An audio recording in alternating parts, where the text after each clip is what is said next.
Ladies and gentlemen, good morning for our audience in the United States and good evening for those tuning in from the Republic of Korea. And welcome to the Korea Defense Veterans Association's webinar series commemorating the 70th year since the start of the Korean War. I am Colonel Retired Steve Lee, the Senior Vice President of KDVA. Before I introduce our moderator, General Walter Sharp, I'll very briefly cover the agenda. After opening comments from General Sharp, he will lead a moderated discussion with the three speakers and then open the floor for Q&A with our audience members. Audience members can submit questions at any time using the Q&A tab at the bottom of your screen. You can do that even before the Q&A session starts. I would just like to ask that you keep the questions relevant to our discussion and short, no more than 1 to 3 sentences. Please remember to direct your questions to a specific panel member. And if you experience any temporary glitches in video or audio, please understand they'll clear up within a couple of seconds. Also, this webinar will be available on the KDVA.vet digital library and the KDVA YouTube channel in a day or two. Now, ladies and gentlemen, I would like to introduce our moderator.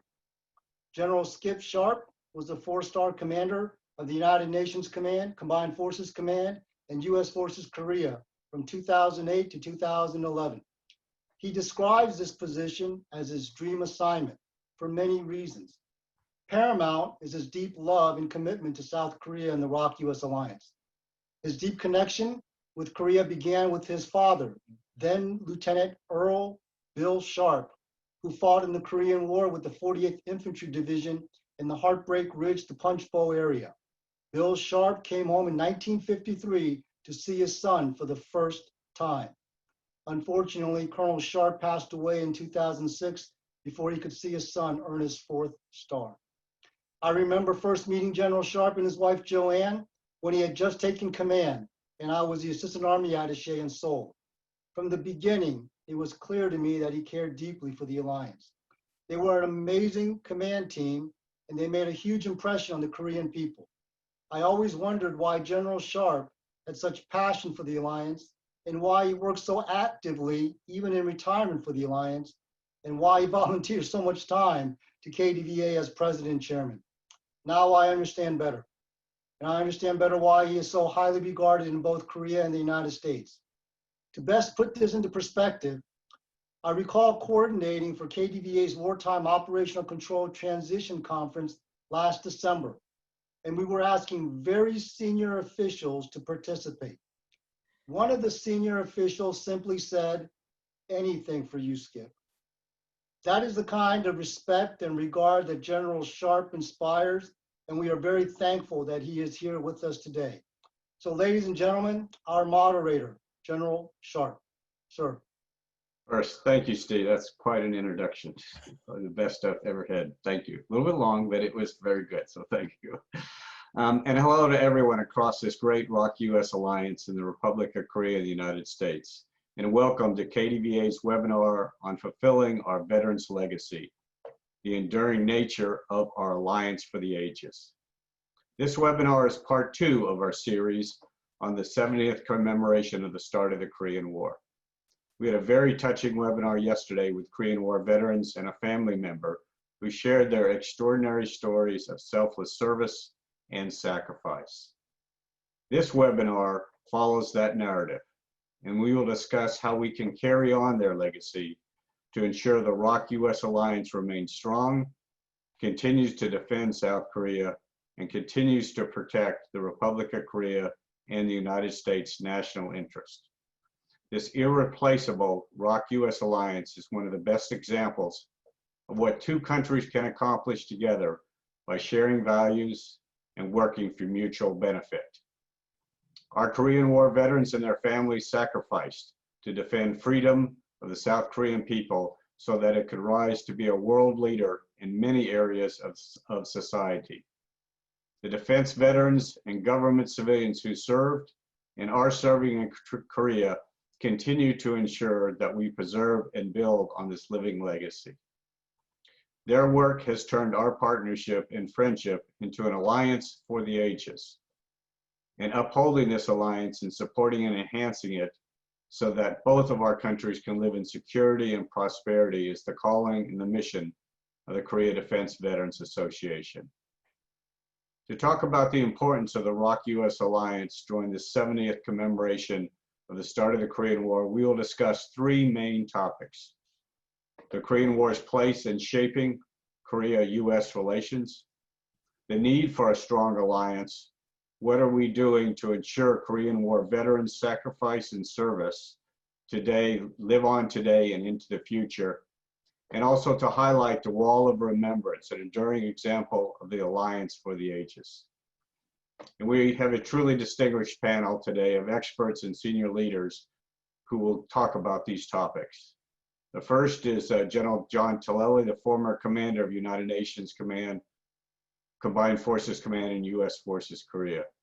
After retiring from the Army, General Tilelli became the president and CEO of USO Worldwide Operations, and then the chairman of the Military Officers Association of America.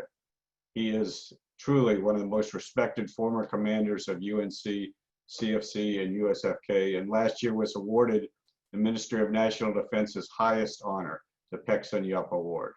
We are also very thankful for his leadership of the KDVA Board of Directors as the Vice Chairman. Next is Dr. Bruce Bennett, who's an international defense researcher at RAND Corporation.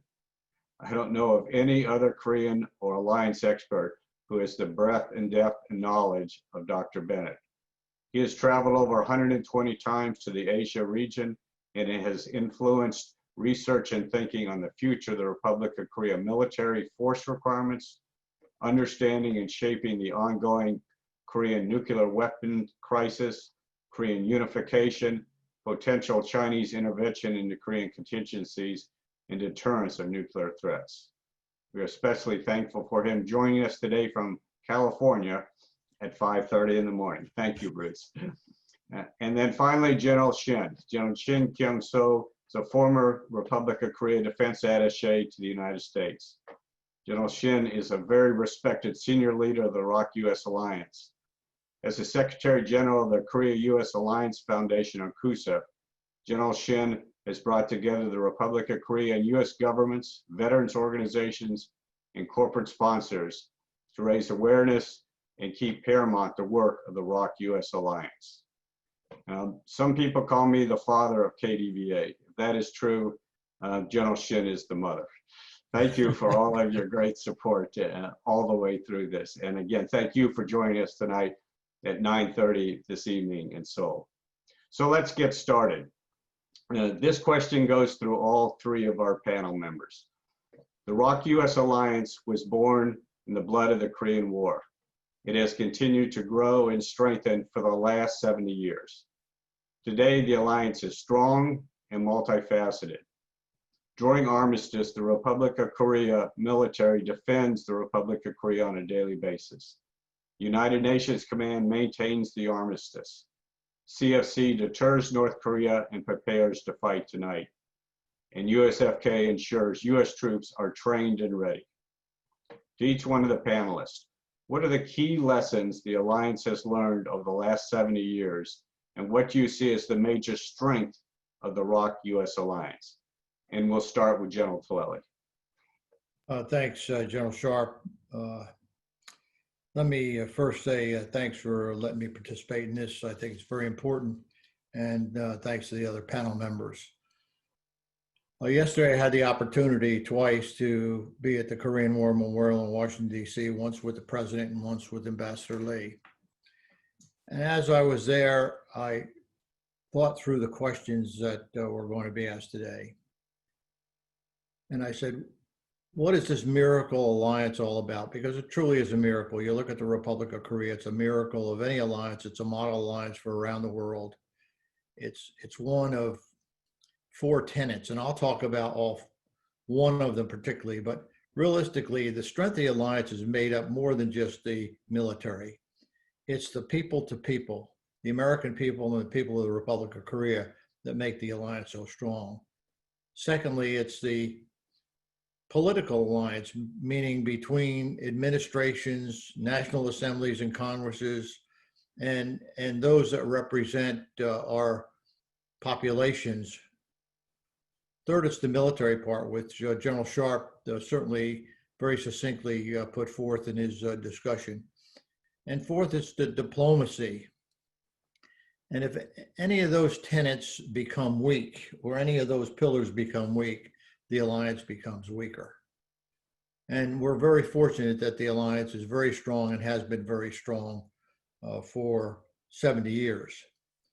I looked around yesterday and I looked at the statuettes there on the wall with the faces on it, and I said to myself, why is this alliance so great? It's so great because of the men who fought, both American, Korean, United Nations. It's because of the Korean people who suffered the devastation of an attack by North Korea. And it's so great that out of the ashes of a very devastating war became one of the best democracies, economies, and militaries around the world. So what is another strength of the alliance? Another strength of the alliance is the fact that when either party is needed, and you can go back in recent history, when any party is needed, the other party has joined in. And whether it has to do with provocation, whether it has to do with Afghanistan, Iraq, whether it has to do with Bosnia, whether it has to do with medical, whether it has to do with providing face masks during a COVID crisis, all the parties get involved. So that's the emotional tie, which is not tangible, that makes the alliance so great. What are some of the other lessons? Well, in my view, and I know you'll get some disagreement on this, the threat has not changed. The threat is the same. The threat has gotten much stronger. The threat is nuclear. The threat is long-range ballistic missiles. The threat is against the Republic of Korea. The threat is against global peace and unity. And the binding part of that is that it's not only for the peninsula, it's for all of Northeast Asia that we keep this alliance so strong. When we talk about the military part, the CFC is the key to deterrence and defense. And in a real sense, General Sharp said it, and I'll say it again, readiness is the key, training is the key, being ready to fight tonight and defend the Republic of Korea, being ready to defend and fight for the people of the Republic of Korea, and not let anything, and I mean anything, put a wedge between the two parties who initially have to fight and potentially give their all to save the Republic of Korea against a very serious threat. And you know, when you think about the tactics, and it is a tactic, the tactic of North Korea has not changed. It's a tactic of bullying, provocation, and more recently, good guy, bad guy, if you will, between the relatives in the North. Most recently, we looked at the destruction of a liaison office in Kyoung, which was had a peaceful mission. It had nothing to do with the threat. It was a peaceful mission provided by the people of the Republic of Korea and the administration. So in that context, bullying, provocation takes different forms. And if anyone believes that that was not just another provocation, I think they're deluding themselves. And we should not fall for that kind of provocation by giving in. In my view, and I was talking to the president in the morning yesterday when he came and talked to me, and he mentioned, he said, North Korea understands, well, I said it and he sort of agreed. I said, North Korea understands strength of the alliance, and that's the key to deterrence. The other thing I will say, and I'll end it with this because I want to give others time to talk about this very important topic. Many times the press will get hung up with issues that are not very important. For example, we'll talk about dollars and cents. We'll talk about contribution, but it's not, in my mind and in my heart, it's not about that. It's not about dollars and cents. It's about security of the people of the Republic of Korea and of the Republic of Korea. As a nation, as a government, and it applies to all governments, security of its people is the most important job that they have. So in my mind's eye, when we think about what is the alliance all about, what's the lesson learned of the alliance, why has this alliance thrived for 70 years?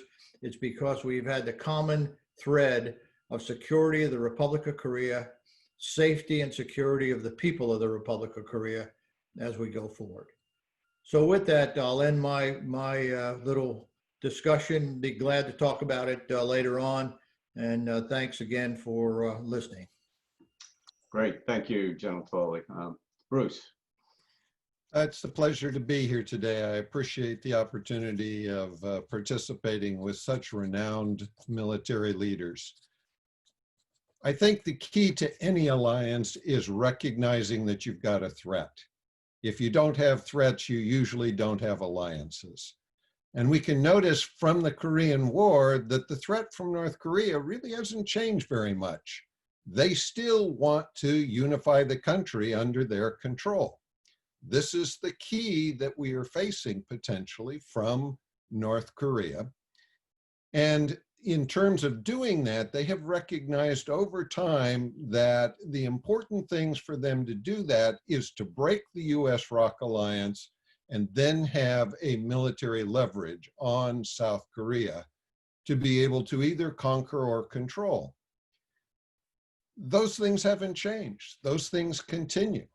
North still trying to put a wedge between our countries, and we can't let that happen.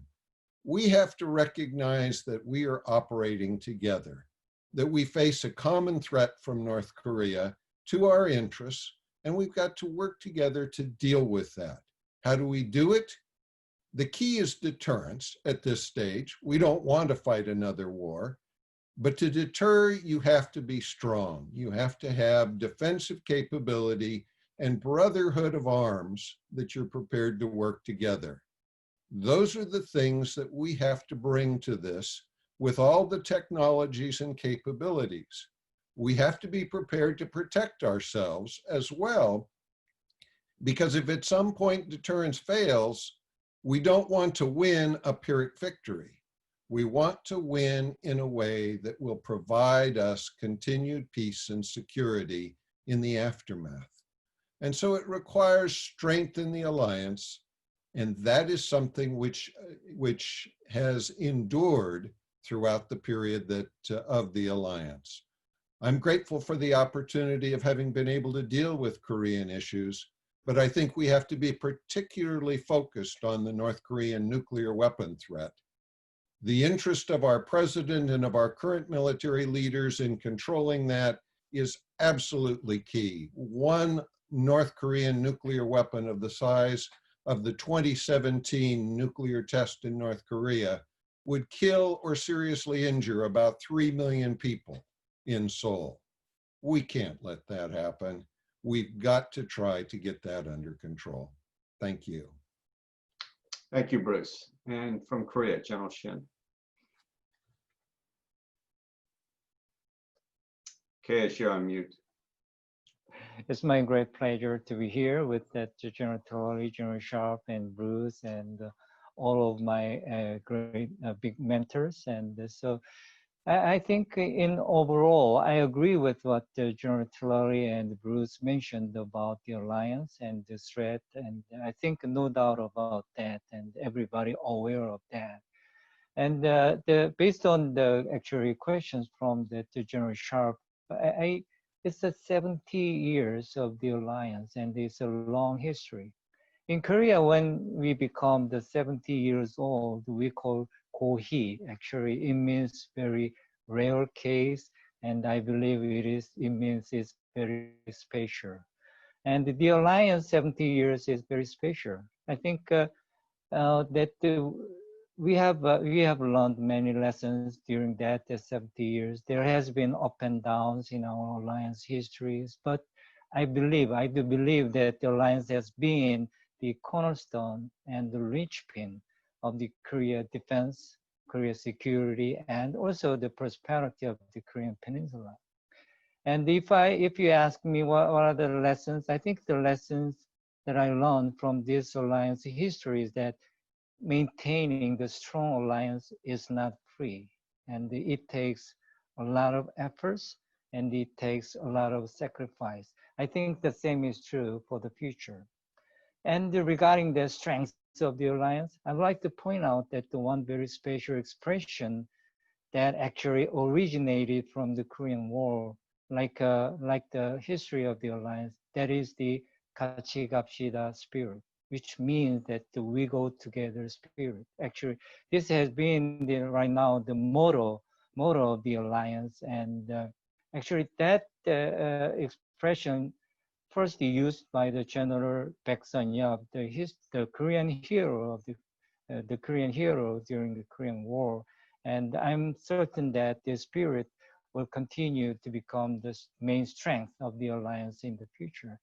And my second point, I'd like to point out that what are there are we have CFC, Combined Defense System, as the strength of the alliance to deter North Korean threat. But in this time, I'd like to point out that the friendship and the bondage of the Korea and the United States people and their friendship and how strong, there are many reasons that I can raise this as the strength of the alliance. I'd like to name that how many friendship organizations in Korea actually are existing now. And my organization, which is the Korea-U.S. Alliance Foundation, General Sharp's organization, Korea Defense Veterans Association, I cannot name that all of them, but there are many organizations that are thinking about the alliance, that are supporting the alliance, and from the past, today, and the future, it will continue. I think this is the power of the alliance. Thank you. Thank you, General Shin.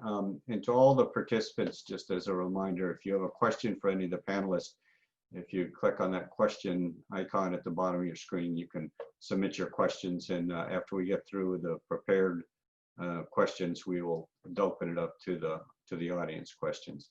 So for our second question, today the alliance is strong, but it is facing some challenges, and I do believe some opportunities also. Some of the challenges include a nuclear North Korea that also has a very strong and dangerous conventional force, a North Korea that is refusing to denuclearize. We're working through OPCON transition, the future role of United Nations Command, and the differences between the Republic of Korea and the United States on how to move forward with peace on the peninsula. Because of these challenges, and in some cases differences, some people are very concerned about the future state of the ROK-U.S. alliance.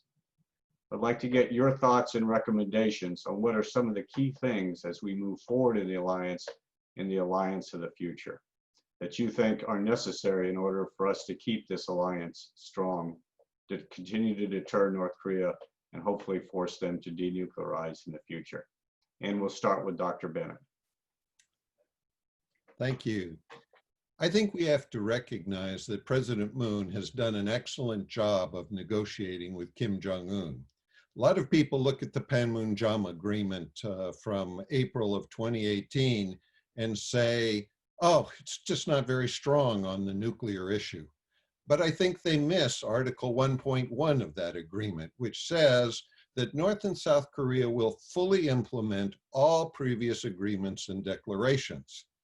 The 1992 Denuclearization Declaration says that neither North nor South Korea will have nuclear weapons or any means of producing nuclear weapons.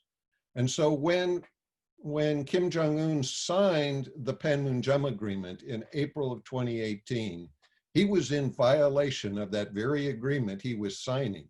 And he continues, in fact, being even in more violation. We have to recognize these kinds of issues of the North Korean intent. And we have to ask, how do we get to peace? Because I'm sure for everyone, certainly for me, peace is key on the peninsula. But peace is two-sided. And while North Korea constantly criticizes the U.S. for being hostile towards North Korea, I have to ask, which side is more hostile? Do Americans train our people from the time they grow up that North Korea is our enemy? Heavens no. Most Americans would be happy to be friends with Korea. If we really want peace, we need to get North Korea to agree to stop that kind of indoctrination and to treat the United States no longer as an enemy. But that's very hard for a society which needs a scapegoat. So there are fundamental changes which are needed, and we as allies need to work towards those changes if we want peace. And I think that's what we all want. Thank you. Thanks, Bruce. General Shin. Please unmute. Okay, if you ask me that how do you evaluate current situation, especially regarding the alliance, I think it is very serious. It is very serious. I do have a very serious concern about the current alliance. It's not because of the so many issues, like we have so many issues, SMA, of contribution, not because of that some of the issues, but because of our perspective on this threat. And do you have the same threat perception? And do you think that what is our number one threat? So that is the first button. You should have agreement, or you should have a consensus on the threat. That actually, if you have that the first button correctly, the button, then I think the other alliance issues will be solved in any way, because we still maintain the alliance. And so right now we are very serious situation, and we need to think about how we come together actually address that threat perception issue first. And then you need to think about that the current strategic environment surrounding the Korean Peninsula. Everything is changing. It is changing quickly, and how together we do address that challenges. You need some consensus on that the strategic situation and the perspective, opinions on the surrounding the Korean Peninsula. And so I do recommend that the ROK-U.S. alliance need to make it clear that our threat perspective, threat perception, and then we need to think about how you can evolve this current alliance into the future alliance, into the new alliance. I may say Alliance 2.0, and we need to not only North Korean threat, we need to address that the threat from our neighboring countries, and that alliance should be, Alliance 2.0 should be stronger than today, and should be better positioned to the future challenges that we are facing in the future. Thank you. Thank you. And General Tilelli. Yeah, thanks a lot. First, I'm going to say a couple of things that we really need to think about this in I think, a broader context. You can use Teddy Roosevelt's statement, speak softly and carry a big stick. And that does not mean that the alliance has to be provocative to North Korea. In a real sense, you have to use all of the elements of national power from both countries to bring North Korea, a very serious threat, who violated every agreement that they've ever signed, who in fact are still developing nuclear weapons, who in fact have intercontinental ballistic missiles and pose a serious threat globally. Secondarily, you have to look at the alliance in a strategic context. The alliance in a strategic context is not only for the peninsula, but it guarantees peace and security in a very important part of the world for all of us, and that's Northeast Asia.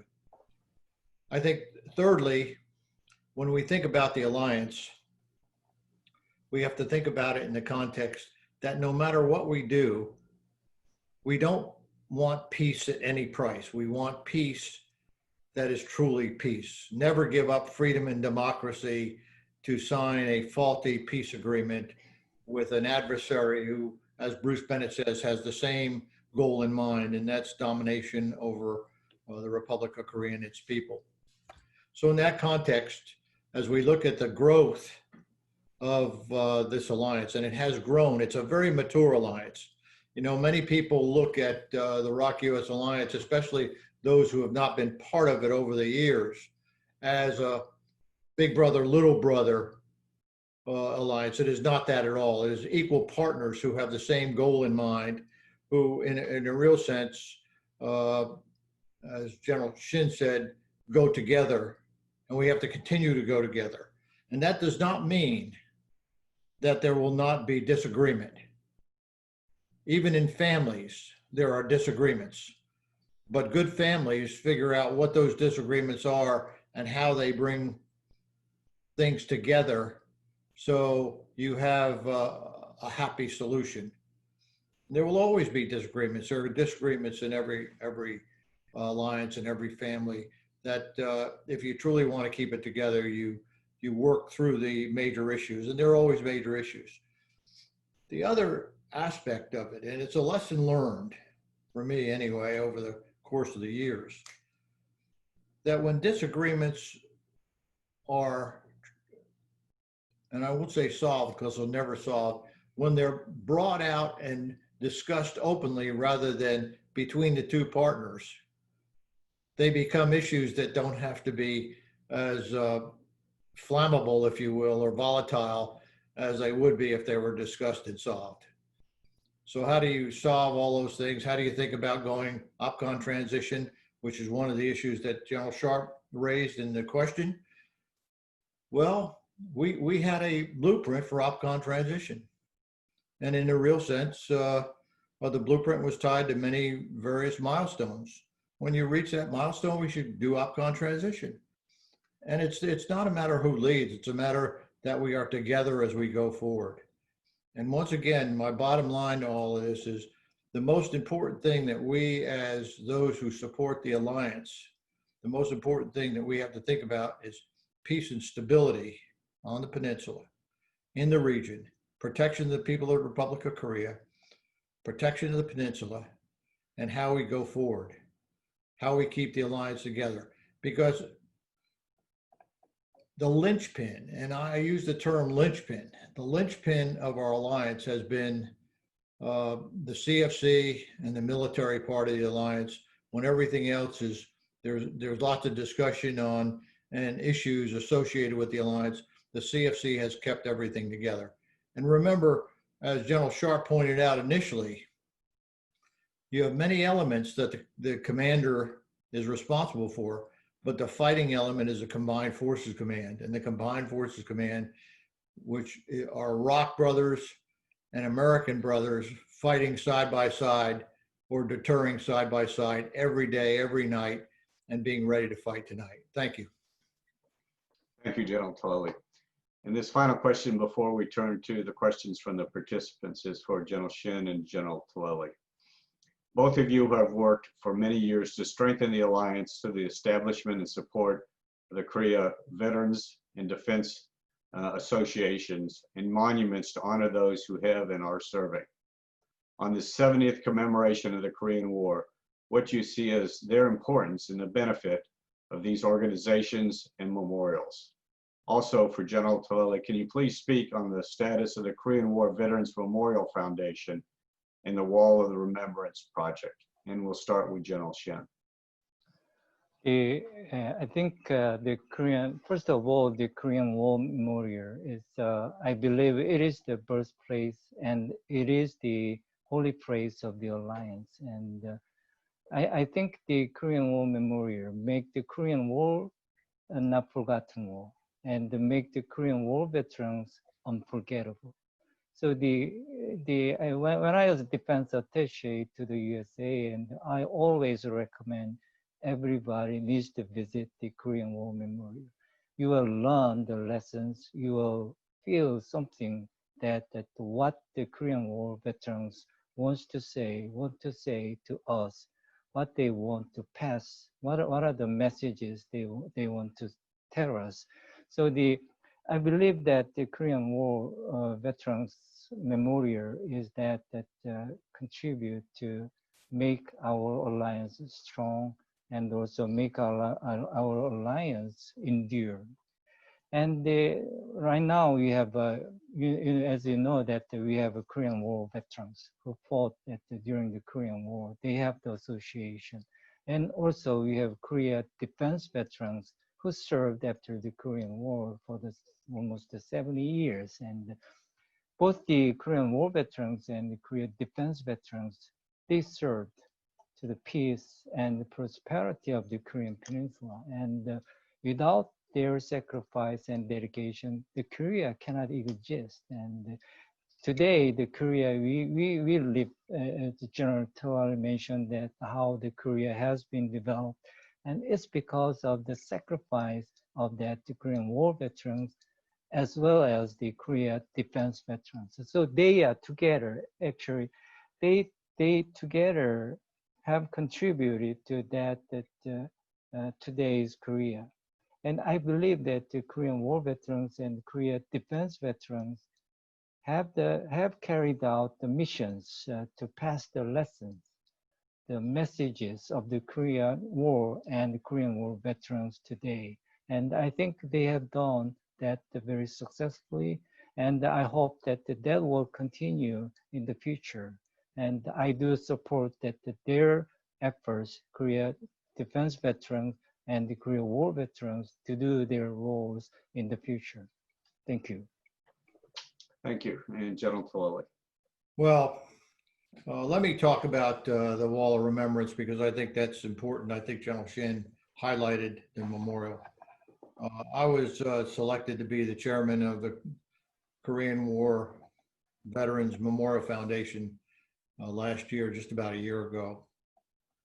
And we undertook a project that has been longstanding, which is to integrate a Wall of Remembrance at the Korean Memorial. And frankly, it's the most visited memorial in Washington, D.C. Over 4 million Americans, Korean Americans, foreign visitors come to that memorial. It's the most beautiful memorial in my view, and it's spiritual in nature. So what we intend to do, and we hope to do it starting in April of next year, building it in April of next year, and completing it by July of 2022, is to integrate into the memorial itself a 45-degree angle wall, which will have the name, the service, and the grade, meaning the rank, of each individual who died, KIA in Korea, both U.S. and KATUSA. So this will be the first monument in the United States with the names of Koreans who served with the United States Army, Korean augmentees to the United States Army. And those of us who are in the foundation, consider them to be part of U.S. Army units. So there will be 36,574 American names and 8,000 plus Korean names on that Wall of Remembrance, KIA in Korea. For those of you familiar with it, you see the linden trees, the trees that we normally stand under in the shade while we're waiting for ceremonies.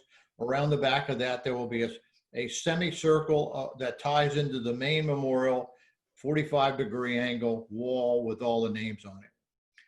We have gotten through all of what I will call the processes here in Washington, D.C. The National Park Service has agreed, the Arts Commission has agreed, the EPA has agreed, the DC Council has agreed. So it's been a very long and bureaucratic process to get through.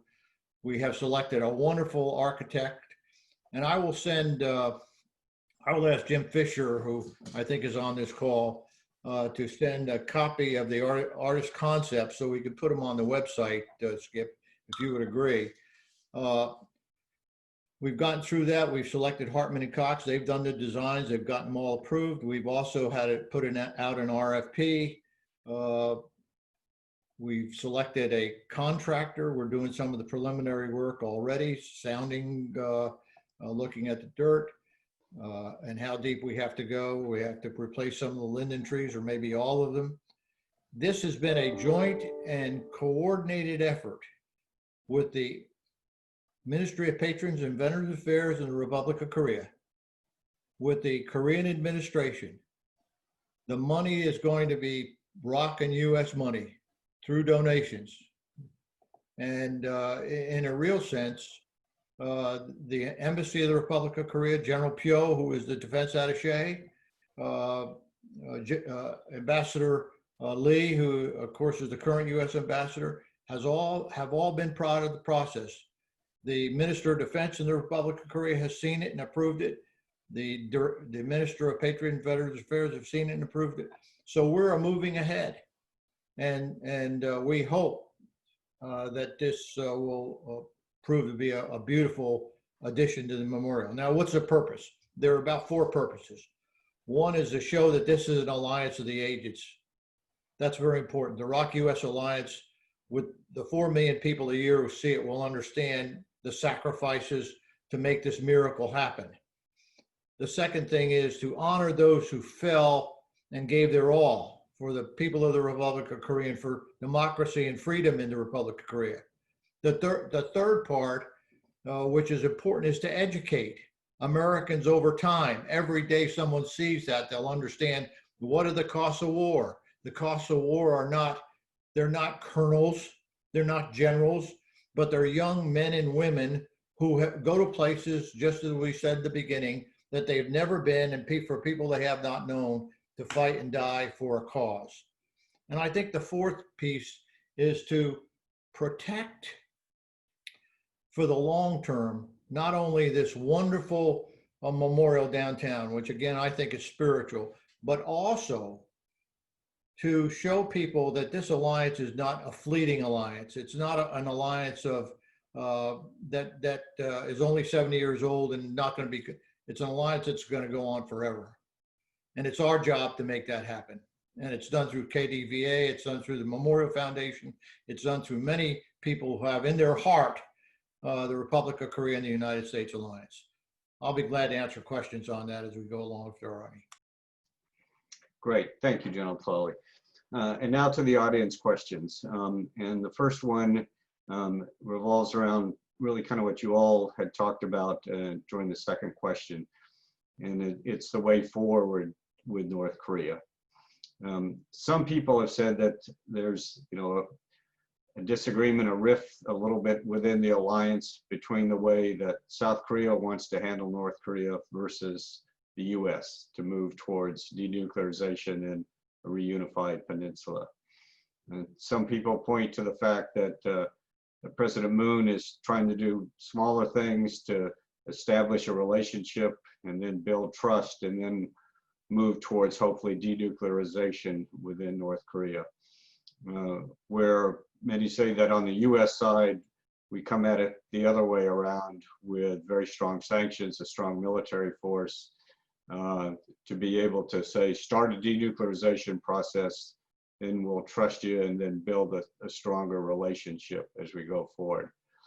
I guess I personally don't see those as necessarily opposites. I see those can be complementary ways to move forward to get North Korea to denuclearize, working together. But I'd like to ask each of you to your comments on the processes or the ways that both countries are trying to move towards what I still believe is a common goal of a denuclearized North Korea that believes in freedom and human rights and eventual reunification. What are those differences? But are there ways that we can work together? And what do you think kind of the most important elements of that are as we go forward? And I think, Dr. Bennett, I think I will start with you. And can you unmute, please, Bruce?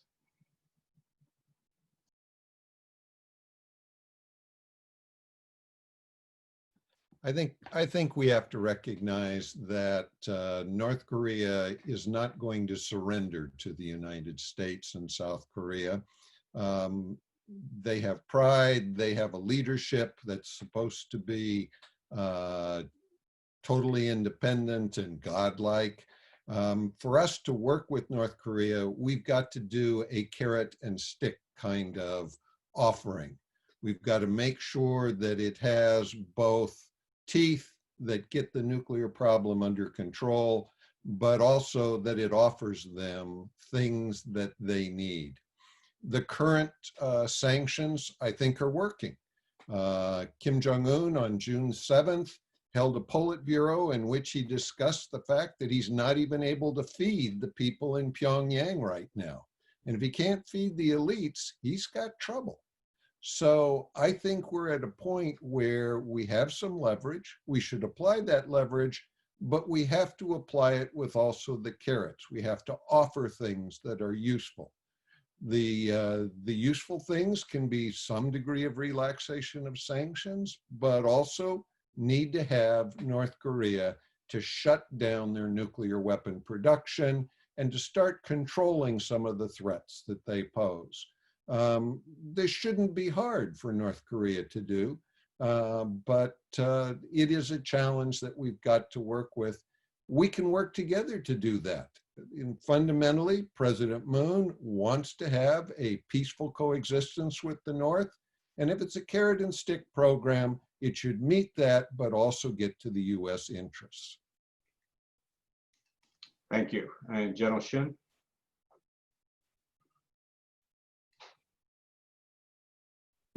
I do agree with that Bruce mentioned about that.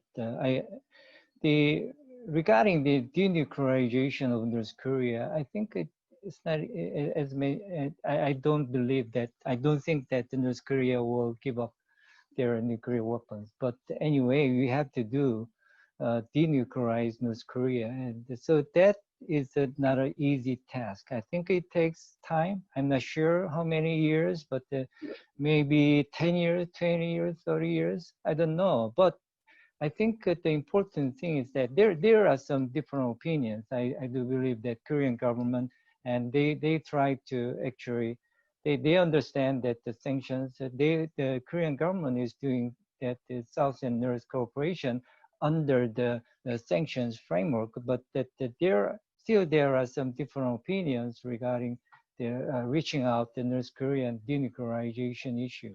But that I do believe the most important thing is that the alliance. It may not possible. I mean, the denuclearization may not be possible. It may take maybe long years, and so the important thing is that you need to maintain the strong alliance. You need to talk, and you need to cooperate. You need to share that our ideas between the Korea and the United States. So if you maintain this strong alliance, strong rigorous alliance, even though the denuclearization may be impossible, maybe, or more, and there are some different opinions, I think we are okay in now and in the future. Thank you. And General Tilelli? I agree with General Sharp. I don't think the methodologies or the tactics are mutually exclusive. In a real sense, the goal is the same. The goal is to have peace and stability and denuclearize North Korea. And the fact that President Moon and the administration has taken a different approach than the Trump administration, I think is okay, as long as we achieve the goal. And as General Shin said, it may take a hell of a lot longer than we want, and the strength of the alliance is what's going to guarantee peace and stability on the peninsula. I think the other thing I will say, and this is not part of the question, but I'm going to say it anyway because it is controversial. Many people say, well, what has the Trump, Moon, Kim Jong-un agreements have achieved? What have they achieved? They've achieved a hell of a lot, in my view. We've not had any nuclear tests that we know of. We've not had any ICBM tests that we know of. We have not had major provocations, which we had month after month before the agreements. So the fact is, as long as the goals are the same, which is denuclearization, cutting down their missile ICBM programs, it is always better to take multiple azimuths to achieve an objective than take one azimuth. So if you have converging azimuths that achieves the objective, I think that's very, very important. I think the other piece of it, as we think about it, and I think General Shin is absolutely right. As we go down this road, and it's going to be a longer road than we like, to denuclearization, and I think it will occur eventually, we need to keep the alliance as strong as it is today and maybe stronger. At the same time, and I've said this to many of my Korean friends, at the same time, we are where we are today with North Korea's nuclear processes because of what we did 20 and 30 years ago as they were developing nuclear weapons. 20 years ago, when we asked the question, well, what do you think if North Korea had nuclear weapons? And the answer was it would be intolerable. We couldn't do it. We can't stand it. But we're here today and they do have them. And now we have to figure out how we get out of this predicament together rather than trying to do it separately. We have to have the same goals, the same achievement. Thanks. Thank you, General Tilelli. Thanks to all of you for your answer on that. The next question talks about kind of the future of the alliance. There are folks out there that I think that don't understand the alliance and the importance of it that well, or the values and what it brings to the United States. But some people do point to the fact that, South Korea is an extremely strong country, a rich country, the 11th or 12th richest country in the world, has an outstanding military that has proven itself to deter and capabilities on the peninsula, deployed around the world to Iraq and Afghanistan and Vietnam and other places. It's a very strong military. So people ask, why does the United States need to be there as part of this alliance and have troops there, and as we move forward to the future? And I think this is a key for the alliance as to what real value does it bring to the United States that it's worth this cost to be able to move forward. And so I'd like your all's thoughts on that. And I think I'll start with the US side and then ask General Shin from the Korean view of that. General Tilelli, could I ask you to start, please? Look, alliances are critical, and you can look at alliances around the world. And it has less to do with the richness of the country. It has less to do with the strength of its military, and it has more to do with the purpose of the alliance. And the purpose of this alliance is, for lack of a better descriptive, very, very important. And in a real sense, remember, alliances also are a function of the host nation and their desire for an alliance. So, the US is not there because we want to be there. We're there because the people of the Republic of Korea, the administrations of the Republic of Korea, over time, and the US have decided that it's very important for peace and stability on the peninsula to have this rock-solid alliance.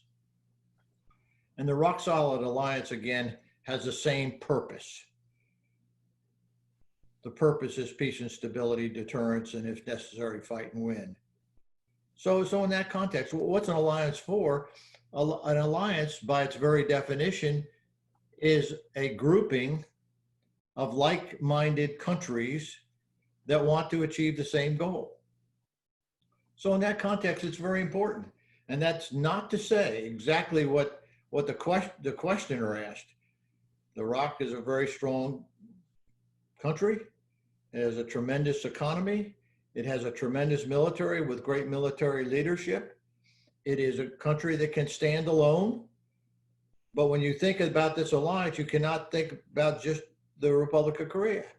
You have to think about it in the context that the Republic of Korea has also contributed to the US in Afghanistan, in Vietnam when we were in Vietnam, in Iraq, in Bosnia. So the alliance are like-minded people who, just like NATO, who have like-minded missions for a good purpose, and the good purpose is very clear to me. And remember, and I said this initially, it's not about cost, it's not about money, it's about people and security of the people of the Republic of Korea. Thank you. Dr. Bennett? I think we have to remember that roughly a third of US trade is with Northeast Asia. It's an incredible percentage of our economy and of the way we do business in the world. So this is heavily about the security of Korea, because if any war breaks out in Korea, that will fundamentally affect US interests in trade and in economy. But it's a broader regional issue as well. We're concerned about the entire region. The president has just noted the fact that China has been carrying out a Cold War against the United States for decades, and the United States needs a presence in Northeast Asia to try to maintain the security and the peace there. So our interests are broader, and the Korean interests are broader, because Korea has been very interested, as General Tilelli has said, in supporting global activities, maintaining peace in the Persian Gulf region and elsewhere. Peace is in everybody's interest. It is the way we flourish in democratic societies with market economies. But if we aren't prepared to pay the price of sustaining that peace, we're going to lose a lot. Thanks. And General Shin, from the Korean perspective on the importance of moving forward with an alliance.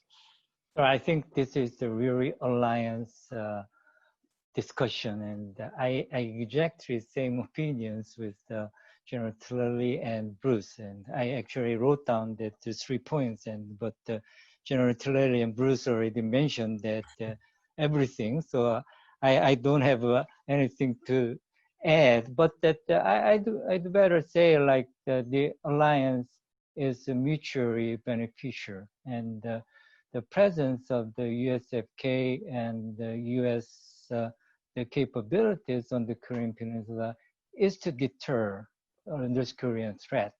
And also, if the deterrence failed and we are ready to fight and win, that's I think the main purpose of the US capabilities on the Korean Peninsula. But not only to the Korean Peninsula, but also that I may say alliance capabilities on the Korean Peninsula is to I think support that the peace and the stability of the Northeast Asia. And as you know, Northeast Asia, Korea, not only Korea, and you have Japan, and you have China, they are expanding, they are growing military, and also you do have Russia.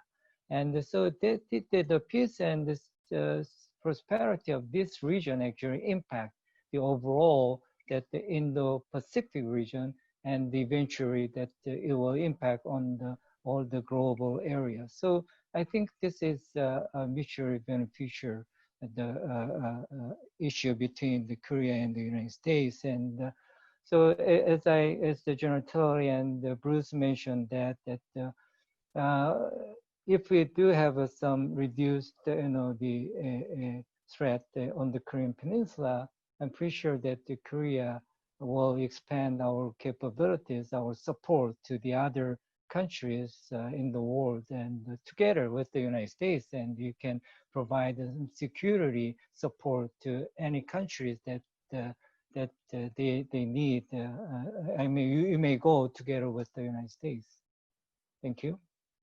Thank you. I think we will stop there with the questions, but each of your comments on this last question, I think, would be a great subject of a future webinar, is how you look at this from a regional perspective and how you take the alliance and be able to grow the capabilities on a regional perspective for peace and security and stability and human rights in Northeast Asia. But we'll definitely take a look at that for a future conference, because I think we all believe that any fight, any conflict on the peninsula will be a regional conflict. So I think that is a very important aspect of working this as an alliance.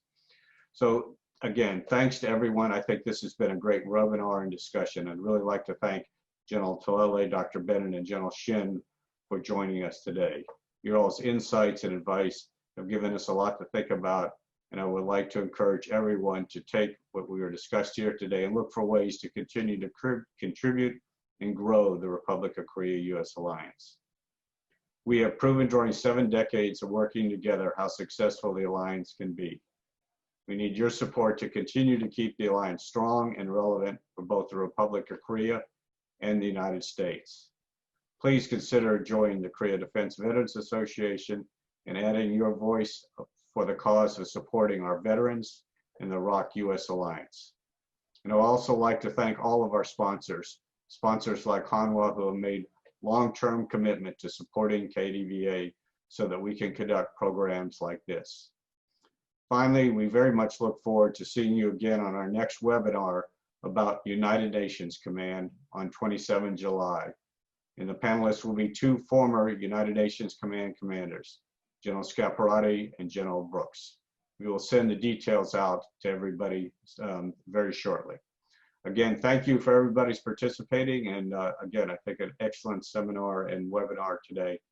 Thanks for the panelists, and thanks for all of the participants who joined today to listen. Thank you and farewell. 같이 갑시다. 같이 갑시다. 갑시다.